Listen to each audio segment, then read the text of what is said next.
تخيل لو انت في وسط جبل او صحراء او حتى في رحلة استكشافية في مكان ملوش معالم، وفجأة الموبايل قالك لا توجد تغطية. هل ساعتها حياتك تساوي مجرد ابليكيشن؟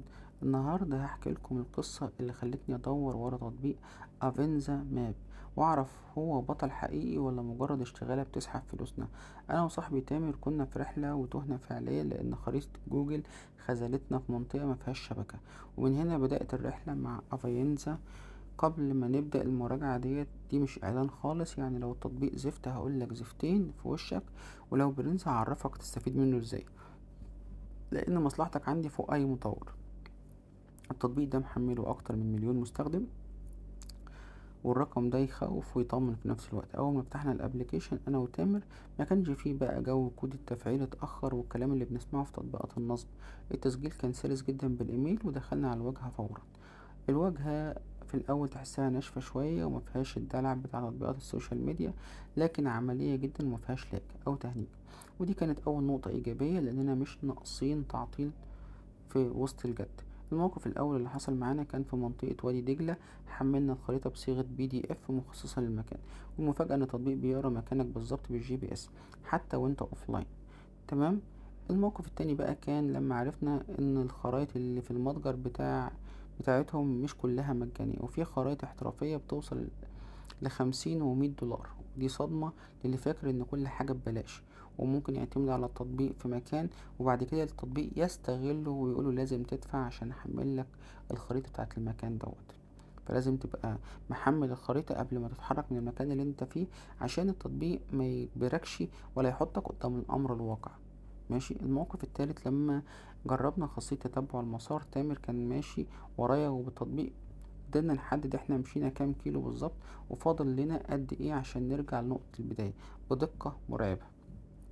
اما الموقف الرابع فكان الخديعة التسويقية. الاعلانات بتقولك انه سهل، بس الحقيقة انك لو مش فاهم يعني ايه احداثيات وصيغ خرايط جو PDF هتوه جوه الاعدادات، وهتحس انك شاري طيارة وانت مش معاك رخصة قيادة عربية.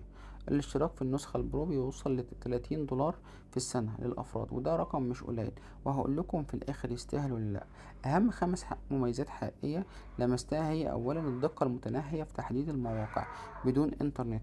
ثانيا إمكانية رفع خرائطك الخاصة بصيغة PDF أو TIFF، ودي ميزة مش عند حد تاني. ثالثا أدوات القياس اللي بتخليك تحسب مسافات ومساحات بلمسة صباع. رابعا ميزة التقاط صور مرتبطة بنقطة معينة على الخريطة عشان توثق مكانك بالظبط. خامسا المتجر الضخم اللي فيه خرايط من ناشونال جوغرافيك وجهات رسمية لا يمكن تلاقيها في جوجل ماب.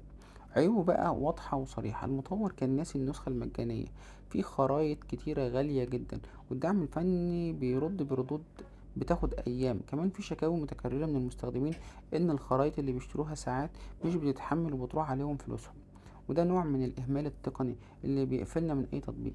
وفي التعليقات واحد بيقول التطبيق انقذ حياتي في غابات الامازون، واحد تاني كاتب دفعت 20 دولار في خريطة ومفتحتش، والمطور مش بيرد عليا. وده اللي بحذركم منه، الأمان في التعامل المالي لازم يكون بحذر. التطبيق ده يحتاجه المهندس اللي شغال في الصحراء، والطالب اللي بيدرس جغرافيا، المغامر اللي بيحب الهايكنج، حتى صاحب المزرعة اللي عايز يحدد حدود أرضه بدقة. الخلاصة: هل يستحق؟ لو انت شخص عادي بتاع مشاوير مدينة امسحه فورا ووفر مساحة موبايلك، لكن لو شغلك أو هوايتك في مناطق معزولة فهو لا غنى عنه رغم عيوبه. تقييم النهائي 7.5 من 10، والبدائل القوية GPS او all trials. بس ايفانزا بيكسب في نقطة الخرائط الورقية المحولة للرقمية. تفتكروا يا جماعة، هل التطبيقات دي فعلا بتحمينا ولا هي مجرد وسيلة لجمع بياناتنا وأماكننا اللي بنروحها؟ مستني رأيكم في الكومنتات وتجربتكم الشخصية، وأثبت أحسن تعليق ليكم. سلام.